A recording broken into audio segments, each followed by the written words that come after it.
Hey there, Site42 staff, Dr. Sherman here, and today we're going over Find Us Alive episode 02 titled -1. Make sure to watch the full episode over at the Find Us Alive YouTube channel before we begin. And don't forget to subscribe unless you want the ghostly silhouette of Radiger's sunglasses and bared teeth haunting every mirrored surface you look into for the next week. Ugh. And if you want to see the full watch along with me, make sure to become a patron or a channel member at the appropriate tier. On with the video. It's been hard on you, hasn't it? Oh no, the psychology department. You can admit it, it's alright. It's been rough on everybody. I figured this whole thing might present different challenges for you than for other people. So why didn't you call Dr. Chapel? Are you alright? Who are we talking to? You know you can tell me if something's wrong. Lots of us are having a really hard time. You don't have to try and... Oh. Yeah, I think that's normal. Considering everything, can you describe it a little bit? Alright. When you start feeling like that, I want you to write it down for me, if you can. If it's still happening next week, we can look at it a little bit closer. Yeah, you said that. But I've just noticed you've been quieter than usual. Completely quiet. Of course. You're not the only one who's felt different. Weird mental health hiccups all over the site. Yeah, it's my job. I've been watching everybody. Who are you? Well, you and I both then, I guess. One-sided therapist call. So first of all, who's our therapist? Which of the therapists are they? Do they not have the Red Bull? Are they going to be up to their capabilities? Should we give them wings? Like anonymously. Obviously, Red Bull gives you wings, but if they can't have their Red Bull, can we just give them wings? Would that help them psychoanalyze better? And why can't we hear the other person? That is sussy as all get out. I'm telling you, I'm getting very Patient 46 vibes here, and I do not appreciate it. Additional testing to SCP-6320. Begin log. Good to hear Test from you, subject D8379834. Supervising researcher Dr. Masterson, that head D of number is research. too long. Declass instructed to approach SCP-6320-B, the smaller replication created by the previous test. Subject expressed significant reluctance to comply. Subject eventually complied under threat of decreased rations by Dr. Masterson. Declass approached SCP-6320-B. Dr. Masterson instructed him to place his hand on the object. After some complaints, subject placed his hand on the object. All previous testing involving direct contact with SCP-6320 yielded the same results, the complete disappearance of the test subject. However, upon making contact with SCP-6320-B, subject... Subject what? Subject what? What are you talking about? They're playing with us, man. They're not giving us the information. I'm the Foundation. I work here. We're the ones who are supposed to be redacting things. I'm not supposed to be getting redacted by my own staff. My colleagues are frustrating me. OverWatch Command, this is Dr. Harley at Site 107. Come in, OverWatch Command. They don't read you. Over. You know what's strange about working here? Or Everything. living here, as is the present case? I had a couple friends I used to drink with on the outside. Oh, that's They weren't risky. friends, really. They were more like drinking buddies. These two that were regulars at the bar under my apartment building. Sometimes I'd drink with them after work. One of them thought their house was haunted. She talked about it all the time. She said she felt like she was being watched. Probably us. Make And sure you know what I blab. realized? I literally am being watched. All the you are. time. I'm not high up at all. I'm not an important researcher or anything. We The watch the radio important booth still researchers has too. a camera in it. The Foundation has cameras everywhere. Yeah. And it's weird. For the first couple years after you really get into it. You get used to it. You know, I don't think there are cameras in our dormitories, but There honestly, I wouldn't put it past the people that run this You place. shouldn't. I've heard about some of the ways they locate prospective anomalies and can't help but think about where they must have stuck a camera in order to see it. It's probably some poor bastard at Site 19 who's seen me wipe my ass. I don't want that job. Well, who knows? And who cares? I'm never going to meet them, so it doesn't really matter one way or the other. The real Watchers aren't ghosts. Or the government. It's the Foundation. We're the real Big Brother, if you think about it. I shall now begin my newest segment. Things we are running out of with Dr. Harley. Part 1. Food. Obviously. Obviously. Hey! Paper and pens. Any and all medication.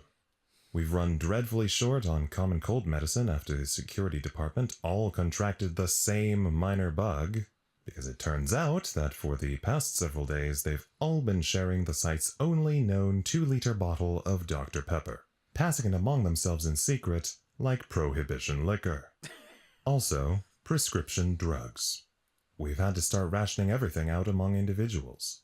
Let's see, what else? Oh yeah, soap! Shampoo, laundry detergent, disinfectant, glass cleaner, deodorant, toilet paper, condoms.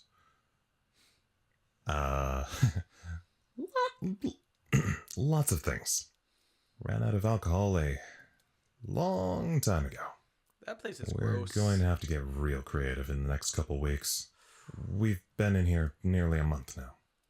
Dr. Lancaster has taken to passing his guitar around during lunch. Don't know how much it's helping, but some people seem to enjoy it.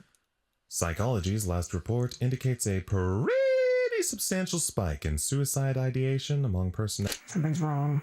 It's not surprising, speaking generally. I've even found my own brain going to some dark places sometimes. It isn't very...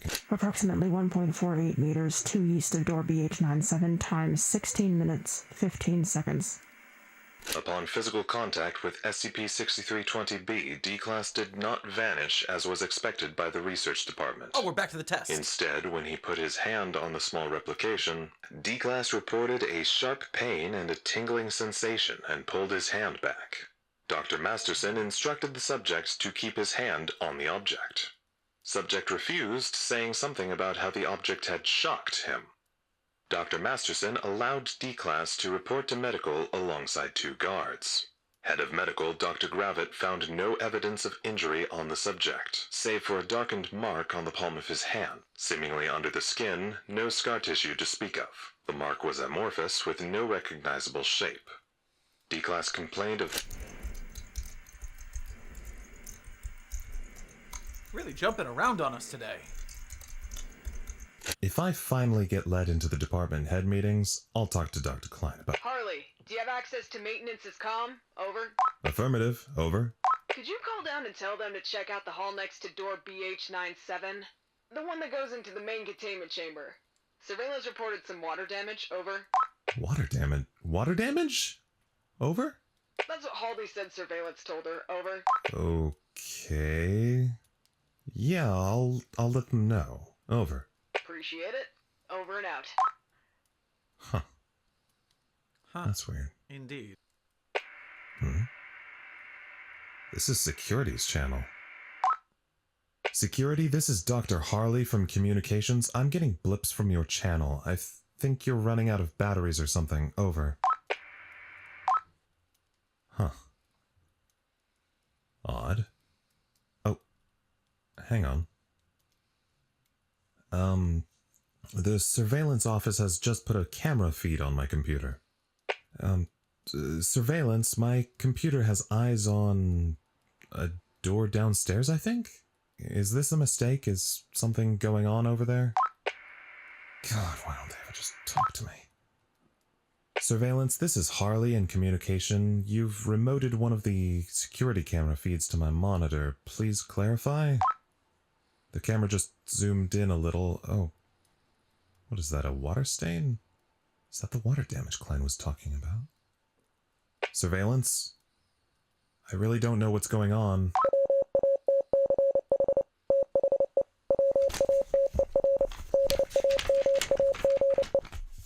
Please repeat. Over.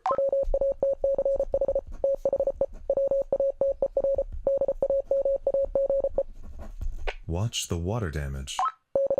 That's a confirmation. Okay. How are we getting water damage? Where's it coming from? Oh. Oh. Incident report.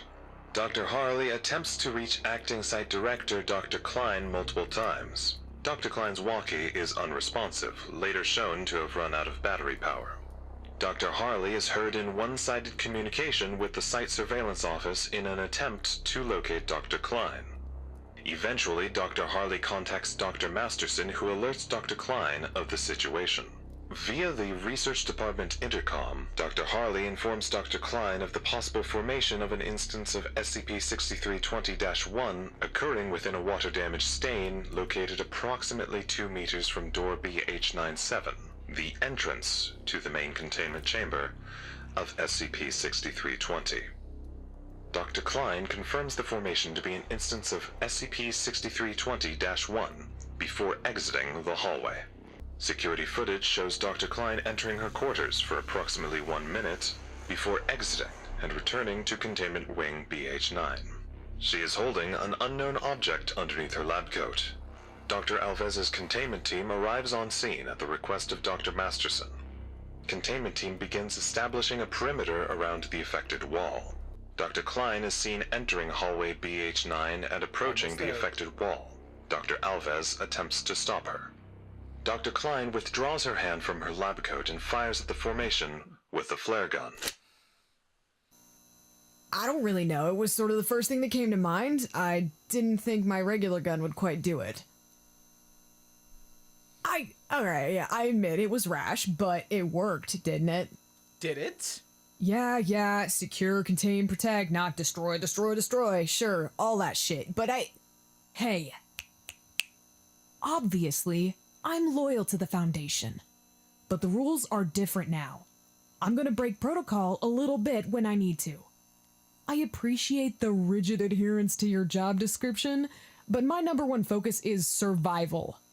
Dr. Klein has sent out a warning to the site in case we experience another minor tremor, which is expected at this point. I am holding my coffee mug. I will not lose another one.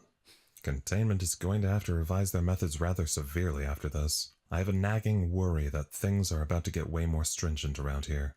Especially knowing Dr. Alves. Bit of a hard ass, that one. Good at her job, though. Following this broadcast, I will be meeting with both her and Dr. There it is. Oh, there goes the first one. How's that quote go? Once is happenstance, twice is coincidence, 3 is enemy action? Who said that?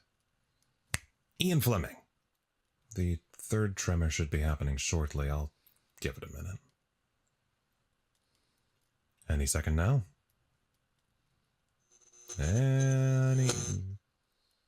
Oh.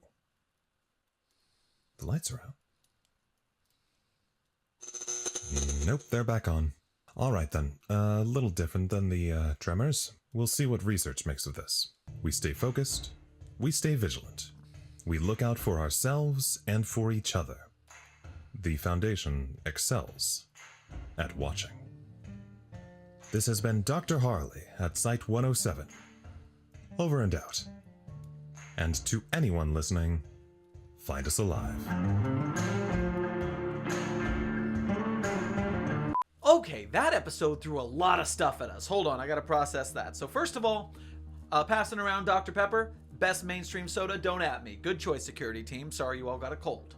Second, the continued casualness of Foundation staff in this situation is, a lot of people find that off-putting, but you know, people are people, no matter how stressful their jobs are. It gets normal, and so people act rashly, people snark. It's just how you get it at every job. That's how it works out. And so I do wonder how a flare stopped that anomaly from forming. Flare versus crack. And one thing they're doing really well is they're continuing to stack more questions. And they're making it so they're breaking a rule and they're making you go, oh no, this is now different. It started with an anomaly that could make other anomalies. Then it sucked the whole thing through the dimensional rift. That's strange, that's unusual. Now we gotta deal with that. And now it's going outside of its area of effect. It just keeps getting bigger and bigger and more dangerous. And so this is really good suspenseful stuff. And we're only in episode 2, I guess 3 if you count the pilot, but. And then these one-sided conversations. Oh, it's one thing to set up suspense by doing the whole rising stakes, but now we have secrets being kept from us. I'm glad they at least handled the Morse code. If I had to get LARG on this and start doing Morse code myself, I would be terrible at it. And so I'm glad that they handled that at least. But, and we have our psychology guy doing therapy, but we don't get to hear who they're doing therapy to. And on top of that, not like this. Not like this. Who was that? Who was that? Because we heard from security, and we heard from Dr. Klein, and we know Harley, and that's, who is it? And what are they doing? Mysteries and mysteries. I'm hooked, and I want more, and so we're gonna keep on going with this. So, go sub to Site 42, go sub to Find Us Alive, become a patron and a channel member to everybody who you can, support the arts and SCP community creators, and I'll see you in the next episode very soon. Thank you for listening. Site 42 Studios and its staff are funded by viewers like you. Please become a patron or visit our merch store at the link in our bio to support our work. Secure, contain, protect.